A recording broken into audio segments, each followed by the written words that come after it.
Hi అండి. ఈరోజు గుత్తి వంకాయ కర్రీ చెప్పడానికి వచ్చానండి. చాలా మంచి రెసిపీ. లేత వంకాయలు తీసుకోవాలండి. లేత వంకాయలు తీసుకుని గుత్తుల్లా కోసినండి ఉప్పు నీళ్ళలో వేసి 10 నిమిషాలు నాననించి కడగాలండి. బాగా కడుక్కున్న తర్వాత అవి తీసుకురండి నూనెలో వేపుకోవాలి. ముందర కొంచెం ఎర్రగా వచ్చేలాగా కాయలు వేపేసుకునండి పక్కన పెట్టుకోవాలి. వంకాయలని పక్కన పెట్టుకున్న తర్వాత అప్పుడు పచ్చిమిరకాయలు అండి పేస్ట్ చేసుకోవాలి. 1/2 కేజీ వంకాయలు అనుకోండి 100 గ్రాముల పచ్చిమిరకాయ వరకు పడతాయండి. పచ్చిమిరకాయలు పేస్ట్ చేసుకునండి. నూనెలోనండి పసుపు వేసుకుని ముందర పసుపు వేసుకున్న తర్వాత పచ్చిమిరకాయ పేస్ట్ అందులో వేసుకోవాలండి. పేస్ట్ అందులో వేసుకుని బాగా ఏగనివ్వాలి. పసిరి వాసన పోయే వరకు వేపాలండి. బాగా ఎక్కువసేపు అంటే చిన్న మంట మీదే వేపాలండి. సిమ్లో పెట్టుకుని వేపాలి. పచ్చిమిరకాయ పేస్ట్ బాగా వేగిన తర్వాత అండి చూస్తారా పచ్చిమిరకాయ పేస్ట్ బాగా వేగుతుంది. అలా వేగిన తర్వాత స్మెల్ కొంచెం మారుతుంది. మంచి స్మెల్ వస్తుంది. అప్పుడు వంకాయలు అందులో వేసేయాలండి.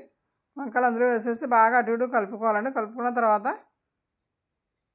కొంచెం సాల్ట్ వేసుకోవాలి. సాల్ట్ వేసుకుని బాగా కలుపుకోవాలండి. బాగా సాల్ట్ అంతా ముక్కలంతా పట్టే వరకు బాగా కలుపుకునండి వేపుకుంటూ అలా మూత పెట్టుకోవాలండి. ఒక 5 నిమిషాల వరకు అలా మూత పెట్టేసుకుని ఉంచుకోవాలండి. మగ్గుతాయండి, బాగా మగ్గుతాయి. అప్పుడు బాగా మగ్గిన తర్వాత అప్పుడు వాటర్ పోసుకోవాలి. వాటర్ పోసుకునండి ఇంకో 5 నిమిషాలు సిమ్లోనే ఉడకనివ్వాలండి. ఉడికిన తర్వాత దగ్గరికి వచ్చేస్తుంది అనుకున్న తర్వాత కొంచెం కొత్తిమీర వేయాలండి. కొత్తిమీర వేస్తే ఫ్లేవర్ చాలా బాగుంటుంది.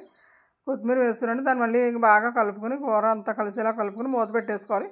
మూత పెట్టేసుకుని సిమ్లోనే మళ్ళీ ఇంకో 5 నిమిషాలు ఉడకనివ్వాలండి. 5 నిమిషాల తర్వాత చూస్తే ఉడికిపోద్ది. మీకు దగ్గరగా వచ్చేసి వాటర్ అంతా ఎగిరిపోయి కూర దగ్గరగా వచ్చేసిందంటే స్టవ్ కట్టేసుకోవచ్చండి. అంతే కూర రెడీ అయిపోయినట్టండి. చాలా టేస్టీగా ఉంటుందండి. ఎన్ని రకాలుగా ట్రై చేసినా కానీ ఈ రకంగా మాత్రం చాలా టేస్టీగా ఉంటుందండి. మీరు ఇంకా కారం గట్రా ఏమి వేయక్కర్లేదండి. ఓన్లీ సాల్ట్ చాలు. పచ్చిమిరపకాయ పేస్ట్ వేసారు కదండి, అది సరిపోద్ది. అంతే అండి. కొత్తిమీర వేసుకోవాలంతే. మీరు ఇలా ట్రై చేయండి, చాలా బాగుంటుంది. మీరు కామెంట్ చేయండి. Like, share, subscribe.